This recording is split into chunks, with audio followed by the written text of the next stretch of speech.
জুলাইয়ের এই সময়গুলোর কথা যখন আমরা একটু রিকল করছিলাম আজকে বা পুরোনো রিপোর্টগুলো দেখছিলাম, সেই সময় পুলিশ, প্রধানমন্ত্রী, তৎকালীন স্বরাষ্ট্রমন্ত্রী যিনি ছিলেন, তারা সবাই এটাকে এভাবে ব্র্যান্ডিং করছিলেন যে এটা জামাত শিবিরের আন্দোলন। আপনি যে ছাত্র সংস্থাটিরও প্রধান নেতা ছিলেন এবং এখন সেই দলেরও এমপি।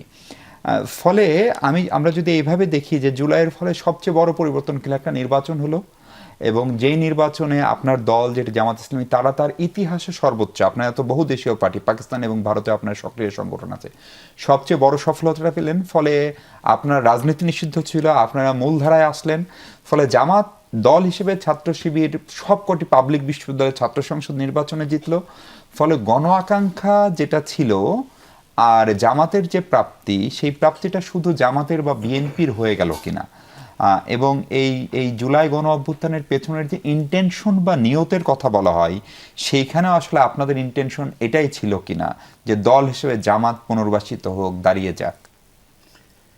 ধন্যবাদ মাহফুজ আপনাকে। আপনি আসলে অনেকগুলো প্রশ্ন করেছেন এবং আমি শুনছিলাম তন্ময় হয়ে আপনার কথাগুলো আর কি, যে এরপরে কি বলা উচিত আমি আসলে ভাবছিলাম আর কি। তবে শুরুতেই আপনি যে অভিযোগটা করেছেন যে জামাত এককভাবে দাবি করছে বা এই টাইপের কিছু কথা, গতকালকে সংসদে জামাত না, তৎকালীন স্বরাষ্ট্রমন্ত্রী আওয়ামী লীগ দাবি করতো ওভারঅল আর কি।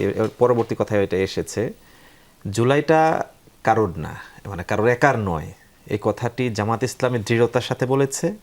গত লাস্ট যে সংসদের বক্তব্য, সেখানে মাননীয় বিরোধী দলীয় নেতা বলেছেন। একইভাবে ইসলামী ছাত্র শিবিরের পক্ষ থেকেও জুলাইয়ের পর থেকে আজ পর্যন্ত শিবিরের সভাপতি সহ সেভারেল দায়িত্বশীলরা বারবার এই কথাটা বলছে যে জুলাই শিবিরের একক কোনো বিষয়, কৃতিত্ব না, এরকম কৃতিত্ব এটা বলার সুযোগ নাই।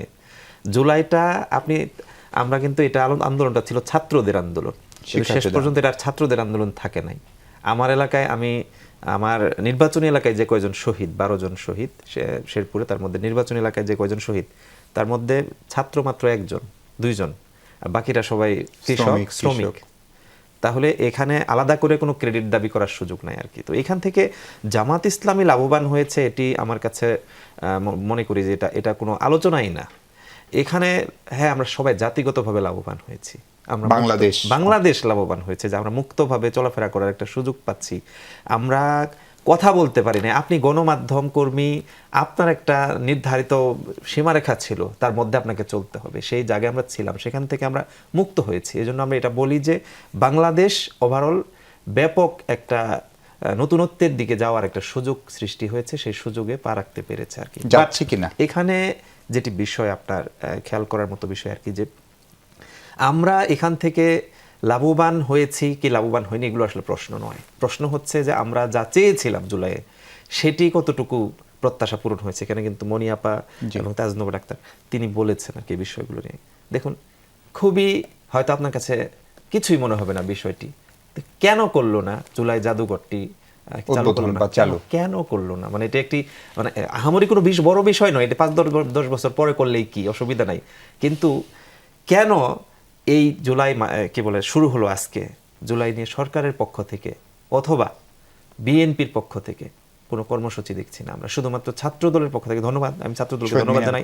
গত রাতে 12:01 তারা শহীদ মিনারের কর্মসূচি করেছে, সেখানে মোমবাতি প্রজ্বলন করছে। আমি যদিও মোমবাতি প্রজ্বলনকে পছন্দ করি না, বাট তারা যেটা করেছে এটা আমি সাধুবাদ জানাচ্ছি। কিন্তু আমার কাছে মনে হয়েছে যে এই জুলাই গণ অভ্যুত্থানের মাধ্যমে সবচেয়ে বেশি উপকৃত হয়েছে, সবচেয়ে বেশি জুলুম থেকে নিষ্কৃতি পেয়েছে কে, কোন দল?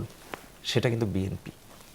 এরপরে হয়তো জামাত, এরপরে হয়তো অন্য দলগুলোর নাম আসবে, এরপরে হয়তো আমি আসলে এই কথাটাই বলতে চেয়েছিলাম, আপনি যেটা বললেন। তো সেই জায়গায় গিয়ে আজকে আমি খুব অবাক হচ্ছি, সকাল থেকে না, সেই রাত 12টা থেকেই দেখছি আর কি, খুঁজছি, স্ক্রল করছি বারবার, কোথাও কি কোনো কর্মসূচির জন্য আসলে স্পেশালি কোনো, মানে আমরা একটা আশা করেছিলাম যে আজকে সরকার স্পেশাল কোনো কর্মসূচি করবে, হয়তো করবে।